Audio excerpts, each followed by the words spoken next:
যে খবর আমাদের নজর রয়েছে, প্রাথমিকে 32,000 চাকরি বাতিল নয়, প্রাথমিকে 32,000 চাকরি বহাল থাকলো। চওড়া হাসি যারা একসময় চাকরি হারিয়েছিলেন তাদের মুখে। সিঙ্গেল বেঞ্চের নির্দেশ খারিজ করে দিল ডিভিশন বেঞ্চ। 9 বছর পর চাকরি গেলে পরিবারের ওপর প্রভাব পড়বে, পর্যবেক্ষণ হাইকোর্টের ডিভিশন বেঞ্চের। অভিজিৎ গঙ্গোপাধ্যায়ের রায় খারিজ।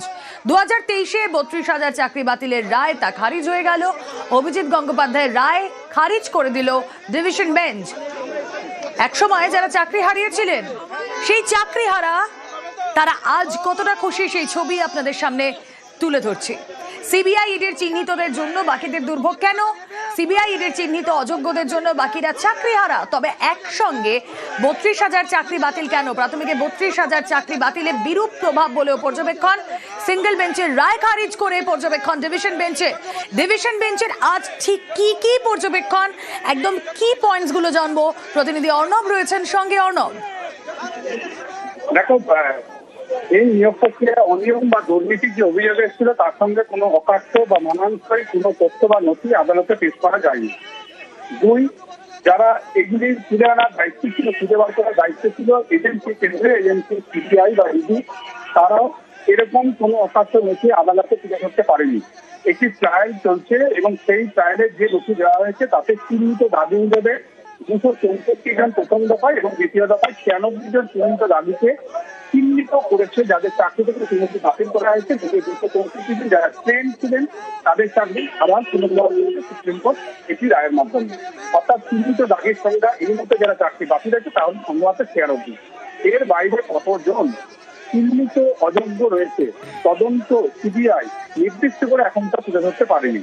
এবং এই এজেন্সি যে চার্জশিট দিয়েছে, সাপ্লিমেন্টারি চার্জশিট দিয়েছে, সেখানেও এই অনিয়ম বা দুর্নীতি অকাট্য নথি আদালতের সামনে আসছে। শুধুমাত্র একটা ট্রায়াল চলছে, সেই ট্রায়ালের কথা উল্লেখ করা হয়েছে। পাশাপাশি অ্যাপটিটিউড টেস্ট হয়নি, অর্থাৎ নিয়োগ প্রক্রিয়ার যেটা একটা গুরুত্বপূর্ণ অংশ, এই অ্যাপটিটিউড টেস্ট হয়নি। এর সমর্থনে কোনো নথি বা তথ্য প্রমাণ মামলাকারীরা হাজির করতে পারেনি। যেটা রয়েছে তা হচ্ছে সিঙ্গেল বেঞ্চের রায়, বিচারপতি অভিজিৎ গঙ্গোপাধ্যায় বা তিনি বিচারপতি তার রায়। কিন্তু সেই রায়তে যেভাবে রবিং ইনকোয়ারি করা হয়েছে, একজন কনস্টিটিউশন কোর্টের বিচারপতি যা করেছেন, সেটাও কার্যত কাজের বিচার কোটান্ত এইভাবেই দেখতে ডিভিশন বেঞ্চ। কারণ একটা ইনরেগুলারিটি অর্থাৎ অনিয়মের অভিযোগ রয়েছে, সেই অনিয়মের অভিযোগকে প্রমাণিত করার জন্য যেভাবে রবিং ইনকোয়ারি করেছে বা অনুসন্ধান চালিয়েছে একক বেঞ্চ, সেটাও একটা সাংবিধানিক আদালতে কতটা এখতিয়ার ভুক্ত কাজ তা নিয়ে প্রশ্ন তুলেছে কলকাতা হাইকোর্টের ডিভিশন বেঞ্চ। কাজেই অ্যাপটিটিউড টেস্ট হয়নি, এটা সিঙ্গেল বেঞ্চের রায় ছিল, যেখানে শুনানির মাধ্যমে একাধিক জেলা থেকে ইন্টারভিউয়ারদের বয়ান লিপিবদ্ধ করে এটা জাজমেন্টের সামনে এসেছিল। কিন্তু এটা একটা কার্য একতরফা বা বলা যায় রোধী জোর করে একটা অনুসন্ধান আদালতের তরফে করা, যে অনুসন্ধানটাতেই একটা ইরেগুলারিটিকে প্রমাণ করার জন্য করা হয়েছে বলে আদালতের মনে হয়েছে। সব মিলিয়ে যে অনিয়ম বা দুর্নীতি বা অ্যাপটিটিউড টেস্ট হয়নি বলে অভিযোগ ছিল, সেটা সরাসরি 32,000 চাকরি বাতিলের মতো জায়গায় পৌঁছাচ্ছে না। পাশাপাশি 9 বছর পর তারা যদি চাকরি যায় সেই সমস্ত ফ্যামিলিতে কি প্রভাব ফেলবে সেটা গুরুত্ব হয়ে দিয়ে বা যত্নশী হয়ে ডিভিশন বেঞ্চ বিচার বা বিবেচনা করেছে। এই কারণেই এসএসসির যে জাজমেন্ট, আমরা জানি কিছুদিন আগে চাকরি বাতিল হয়েছে, যোগ্য অযোগ্য সেটা নিয়ে একাধিক ফোরগোল হয়েছে এবং কিছু অযোগ্যের জন্য একাধিক যোগ্যকে ফল অবস্থায় কলকাতা হাইকোর্টে বিচারপতি সত্যব্রত চক্রবর্তী, বিচারপতি বিশেষজ্ঞ নিয়োগ কুমার মিত্রের ডিভিশন বেঞ্চ শুধুমাত্র অনুমান বা শুধুমাত্র সন্দেহের বসে 32,000 চাকরি বাতিলের সিদ্ধান্ত নেওয়া হয়েছে বলে মনে করছে। তাই সিঙ্গেল বেঞ্চের নির্দেশ তৎকালীন বিচারপতি অভিজিৎ গঙ্গোপাধ্যায়ের যে রায় সেটাকে খারিজ করে 32,000 চাকরি বহাল। বেশ, তুমি আমাদের সঙ্গে থাকো। অর্ডার পুরো আপলোড হয়নি, অর্ডার হলে পরিষ্কার বোঝা যাবে। মহামান্য ডিভিশন বেঞ্চে যে অবজারভেশন, সেখানে হচ্ছে যে innocent can not suffer for the fault of the authority.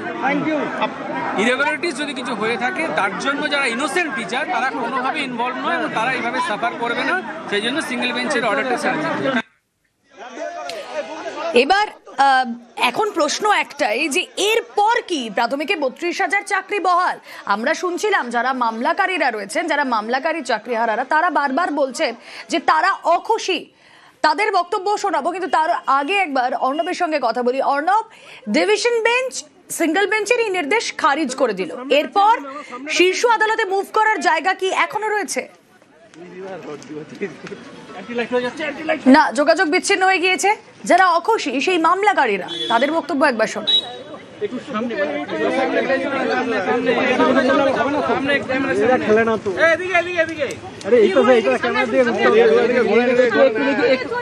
লড়াইতে হার জিত দুটোই হয়। কোর্ট তো অনেক কিছুর পরে ডিপেন্ড করে রায় দান করে।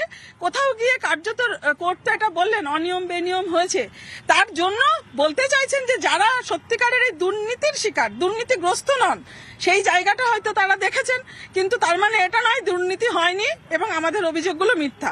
নিশ্চয়ই এটা নিয়ে আগামীতে আমরা যেভাবে লড়ছি, লড়াই জারি থাকবে। দেখুন, বিচার ব্যবস্থার ক্ষেত্রে আমরা প্রশ্ন তুলতে পারি না। আমাদের আশাবাদী ছিলাম যে এত বঞ্চিত চাকরি প্রার্থী সেই বিষয়গুলো তুলে ধরা হয়েছে, কোন দিক থেকে তারা বিচার করেছেন সেই বিষয়টা নিয়ে আমরা দেখব। আমাদের আইনজীবীদের সাথে কথা বলতে হবে। অনেক তথ্য আমরা তুলে দিয়েছিলাম। বিচারপতিরা যারা চিন্তা করেছেন, যারা দেখেছেন, তাদের বিচার ব্যবস্থার উপরে আমাদের ভরসা রাখতে হবে এবং আগামী দিনে আমরা উচ্চতর আদালতের দিকে যাই কিনা সেটা সময় বলবে।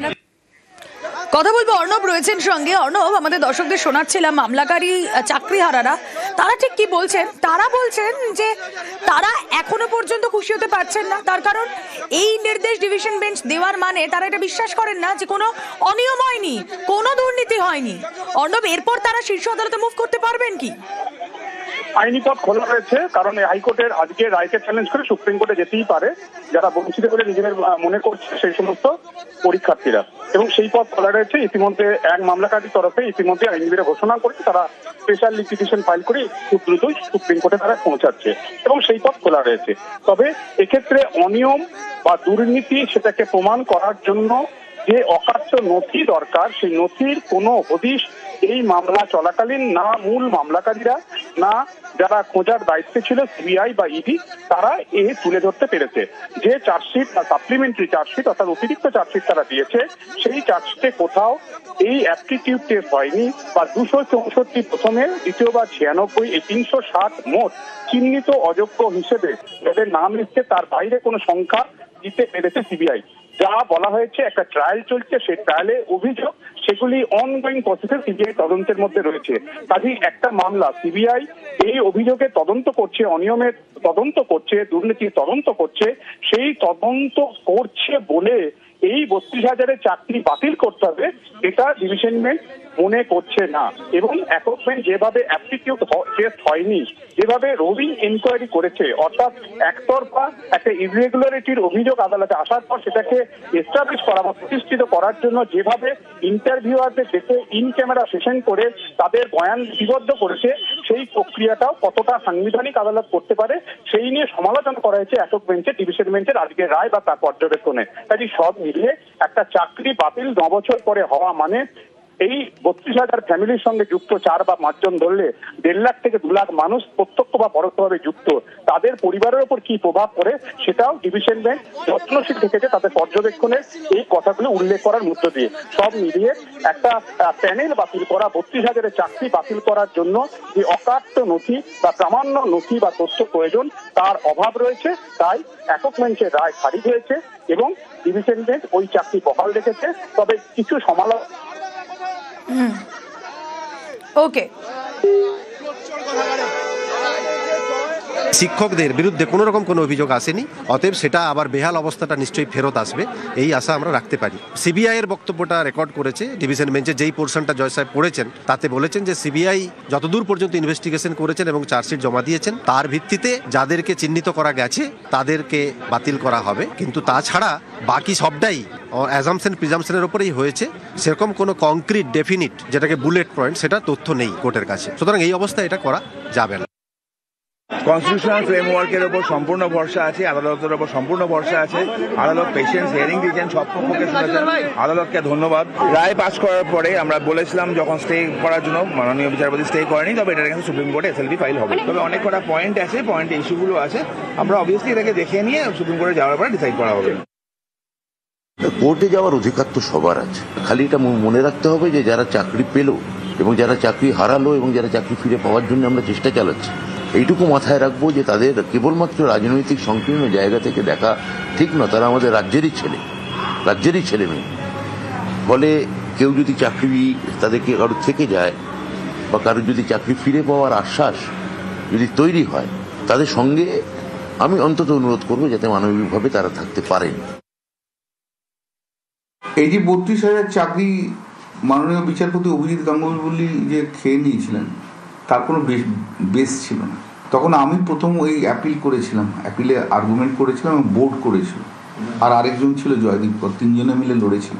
আজকে মাননীয় বিচারপতি তপব্রত চক্রবর্তী এবং মাননীয় বিচারপতি ঋতুব্রত মিত্র অভিজিৎ গাঙ্গুলি জাজমেন্টটাকে সেটাসাইড করে দিয়েছে এবং এই 32,000 লোকের চাকরি রয়েছে এবং তাদের কন্টিনিউ করবে।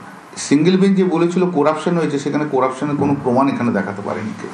2 নম্বর হয়েছে যা যা প্রিডিং ছিল সেই প্রিডিংয়ের বাইরে চলে গেছে। 3 নম্বর বলেছে 9 বছর ধরে এরা চাকরি করছে, তাদের চাকরি কেড়ে নেওয়াটা কোনো একটা অভিযোগের ভিত্তিতে এটা হবে ইনইকুইটিয়াস। অত্যন্ত ভালো জাজমেন্ট দিয়েছে, আমরা কৃতজ্ঞ মাননীয় ডিভিশন বেঞ্চ, মাননীয় বিচারপতি তপব্রত চক্রবর্তী এবং মাননীয় বিচারপতি ঋতুব্রত মিত্রের কাছে।